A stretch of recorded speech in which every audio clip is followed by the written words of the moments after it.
ناظرین گرامی، ترکیہ کے مستقبل پر بات کرنے سے پہلے میں آپ کے علم میں اضافہ کرتا چلوں کہ فرانس اور اٹلی کے سائنسدان آج کل اس چیز پر ریسرچ کر رہے ہیں کہ اگر انسان کا ایکسیڈنٹ میں بازو یا ٹانگ ٹوٹ جائے تو کس طرح ممکن ہو کہ اس کی ٹانگیں یا بازو دوبارہ اگنے لگے، اور وہاں پر اس چیز پر بھی ریسرچ ہو رہی ہے کہ ان کے خیال کے مطابق اب یہ دنیا ان کے رہنے کے لیے قابل استعمال نہیں ہے، لہٰذا کوئی اور دنیا ڈھونڈی جائے جہاں ہم پرسکون زندگی گزار سکیں۔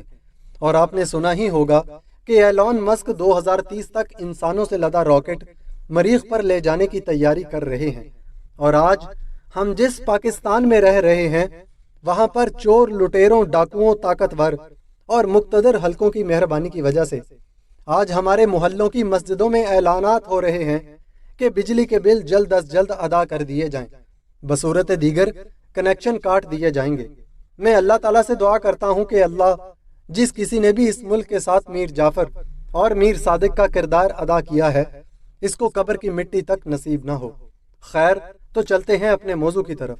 ناظرین گرامی، چند روز قبل ترکیہ کے صدر رجب طیب اردوان کی صدارتی انتخابات میں دوبارہ کامیابی اس بات کی علامت نظر آئی کہ ترکی مغرب کے نفسیاتی سحر سے نکل کر ایک بار پھر خود مختار مسلم ریاست کے طور پر ابھر رہا ہے۔ طیب اردوان کی انتخابی مہم پر ایسی نظریاتی کشمکش چھائی رہی جس میں مسلم اقدار اور سیکولر قوم پرستی کے مابین مقابلے کی فضا ہویدا تھی۔ ان کے حریف کمال کلیج دار اوغلو نے اپنی انتخابی مہم کی ابتدا روس سے قطع تعلق کر کے ترکیہ کو دوبارہ یورپ کی سیکولر اقدار سے جوڑنے کے روایتی نعروں سے کی، جبکہ طیب اردوان نے الیکشن مہم کا آغاز ترکیہ کے پہلے جمہوری طور پر منتخب وزیر اعظم عدنان مندریس کے مزار پر حاضری دے کر کی۔ واضح رہے کہ عدنان مندریس کو مغربی قوتوں کی ایما پر 1961 میں بغاوت کے بعد پھانسی دے دی گئی تھی۔ ان انتخابی مہمات کے دوران مغربی میڈیا نے ترکیہ کی دگرگوں معاشی صورتحال اور فروری میں آنے والے تباہ کن زلزلوں کے نتیجے میں پیدا ہونے والے مسائل کو نمایاں کر کے تمام سرویز میں کمال اوغلو کی برتری دکھا کر انتخابات پر اثر انداز ہونے کی کوشش کی، لیکن اس سب کے باوجود اردوان نے پہلے مرحلے میں 49.5% ووٹ لے کر اپنے مخالفین پر واضح برتری حاصل کر لی۔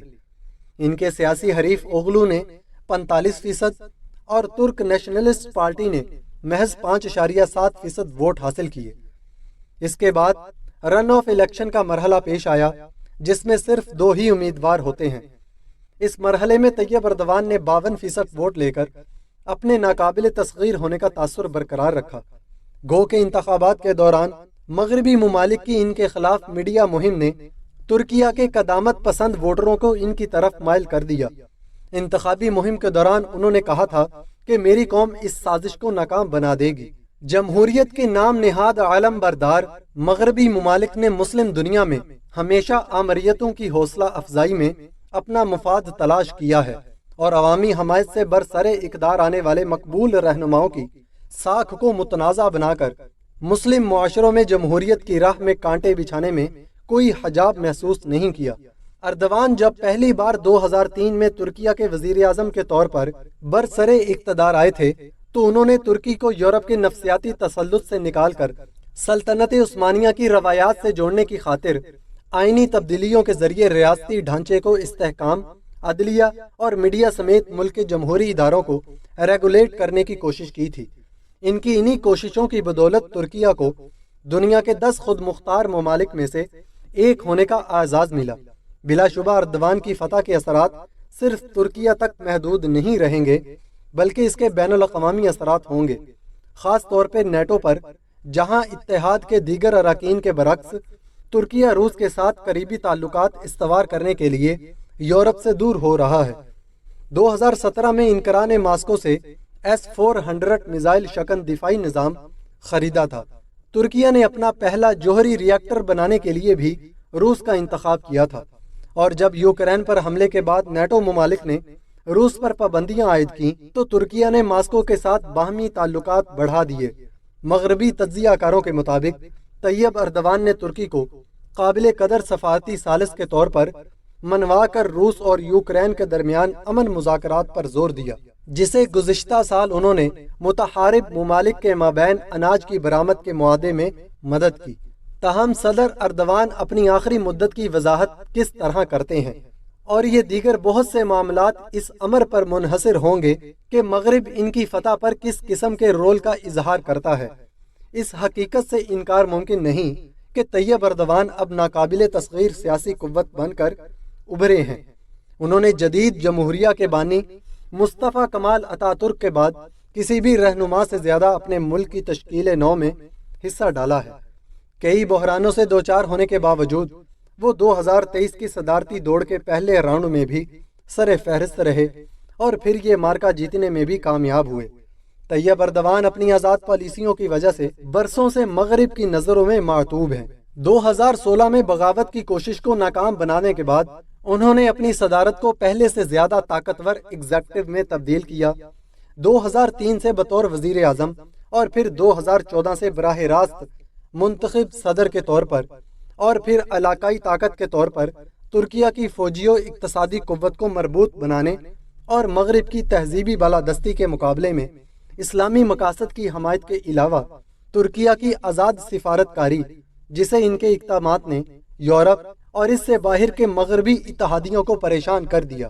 صدر اردوان نے اپنی انتخابی کامیابی کے بعد اعلان کیا کہ 8.5 کروڑ سے زائد افراد مشتمل قوم کی حیثیت سے ہم اپنے ووٹ، اپنے راستے اور اپنے مستقبل کا تعین خود کر لیں گے۔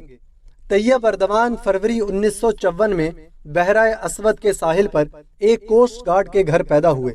جب وہ 13 سال کے تھے تو ان کے والد نے اپنے 5 بچوں کے بہتر مستقبل کی خاطر استنبول منتقل ہونے کا فیصلہ کیا۔ نوجوان اردوان نے اضافی رقم کمانے کے لیے لیمو کا رس بیچنے کے ساتھ استنبول کی مارمارا یونیورسٹی سے مینجمنٹ میں ڈگری حاصل کی۔ ایک مدرسے میں دینی تعلیم بھی حاصل کی۔ اردوان کے حامی ان کی دلیرانہ روش اور روایتی مسلم اقدار کے دفاع کی عادت کو پسند کرتے ہیں۔ 1970 اور 1980 کی دہائیوں میں وہ اربکان کی حامی اسلامک ویلفیئر پارٹی میں شامل ہوئے۔ 1990 کی دہائی میں جب پارٹی کو مقبولیت حاصل ہوئی تو طیب اردوان استنبول کے میئر منتخب ہو گئے۔ تاہم ان کی میئرشپ اس وقت چھن گئی جب ایک عوامی جلسے میں ایک نظم پڑھنے کے جرم میں انہیں سزا سنائی گئی، جس میں یہ اشعار بھی شامل تھے: مساجد ہماری بیرکیں، گنبد ہمارے ہیلمٹ، مینار ہمارے نیزے اور وفادار ہمارے سپاہی۔ بعد ازاں ترک ریاست کے سخت سیکولر اصولوں کی خلاف ورزی کے الزام میں ان کی جماعت پر پابندی عائد کر دی گئی۔ اگست 2001 میں انہوں نے عبداللہ گل کے ساتھ مل کر نئی جسٹس اینڈ ڈیولپمنٹ پارٹی کی بنیاد رکھی۔ 2002 میں ان کی جماعت نے پارلیمانی انتخابات میں اکثریت حاصل کی تو طیب اردوان وزیر اعظم بن گئے۔ انہوں نے وزیر اعظم کے طور پر 3 مدتیں مکمل کی اور مستحکم اقتصادی ترقی اور ریفارمر کے طور پر بین الاقوامی شہرت پائی۔ ان کے دور میں متوسط طبقہ پھلا پھولا اور لاکھوں افراد غربت کی لکیر سے اوپر اٹھائے۔ طیب اردوان نے ترکیہ کو جدید بنانے کے لیے بنیادی ڈھانچے کے بڑے منصوبوں کو ترجیح دی، لیکن امریکہ اور یورپی ممالک انہیں جمہوریت پسند سے زیادہ سلطنت عثمانیہ کے سلطان کے طور پر دیکھ رہے ہیں۔ اپنے ایک عشرے کے اقتدار کے بعد طیب اردوان نے سرکاری ڈیوٹی کے دوران خواتین کے سکارف پہننے پر عائد پابندی ختم کی، جو 1980 کی فوجی بغاوت کے بعد لگائی گئی تھی۔ جب انہوں نے پولیس، فوج اور عدلیہ میں خواتین کو سکارف پہننے کی اجازت دی تو یورپی ناقدین نے اس اقدام کو مصطفیٰ کمال کی سیکولر جمہوریہ کے ستونوں کو گرانے سے تعبیر کیا۔ تاہم خود مذہبی ہونے کے باوجود طیب اردوان نے ہمیشہ اسلامی اقدار کو جبراً مسلط کرنے کی خواہش سے انکار کرتے ہوئے اصرار کیا کہ وہ صرف ترکوں کے اپنے مذہب کے زیادہ کھلے اظہار کے حق کی حمایت کرتے ہیں۔ 4 بچوں کے باپ کے طور پر انہوں نے کہا کہ کسی مسلم خاندان کو ضبط و ولادت یا خاندانی منصوبہ بندی پر غور نہیں کرنا چاہیے۔ ہم اپنی اولادوں کو بڑھائیں گے۔ آزادی نسواں کے مغربی تصور کی مذمت کرتے ہوئے انہوں نے کہا کہ فطرت نے مردوں اور عورتوں کا دائرہ کار مختلف بنایا ہے، اس لیے انہیں یکساں بنانا فطرت کے خلاف جنگ کے مترادف ہوگا۔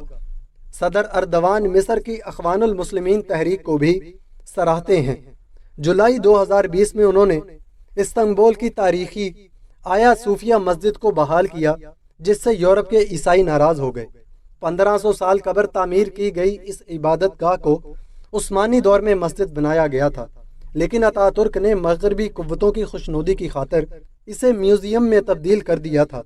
اپنی صدارت کے اوائل میں ان کے اقتدار کو دو بڑے جھٹکے بھی لگے۔ ان کی پارٹی 2015 کے الیکشن میں پارلیمنٹ میں اکثریت کھو بیٹھی تھی، اور پھر چند مہینوں بعد 2016 میں ترکیہ نے پہلی پرتشدد بغاوت کا مشاہدہ کیا گیا۔ تاہم اردوان کے حامیوں نے فوجی بغاوت کو ناکام بنا دیا۔ بغاوت کی سازش کے الزام میں تقریباً 1.5 لاکھ سرکاری ملازمین کو برطرف اور 50,000 سے زائد افراد کو حراست میں لیا گیا۔ انہوں نے 2017 کے ریفرینڈم میں بڑی آسانی سے کامیابی حاصل کر کے بڑے پیمانے پر اختیارات حاصل کر لیے، جن میں ہنگامی حالت نافذ کرنے اور اعلیٰ سرکاری عہدیداروں کی تقرری کے ساتھ سیکولر نظام میں اصلاحات کا اختیار بھی شامل تھا۔ اب 2023 کا صدارتی الیکشن جیت کر انہوں نے ایک بار پھر اپنی اکثریت اور مقبولیت ثابت کر دی ہے۔ ناظرین گرامی، ہماری کوشش ہوتی ہے کہ ہم اسی طرح کی اچھی ویڈیوز آپ کو دکھاتے اور سناتے رہیں۔ اگر یہ ویڈیو آپ کو اچھی لگے تو ویڈیو کو لائک کریں، چینل کو سبسکرائب کریں تاکہ ہماری کاوش اسی طرح جاری رہے۔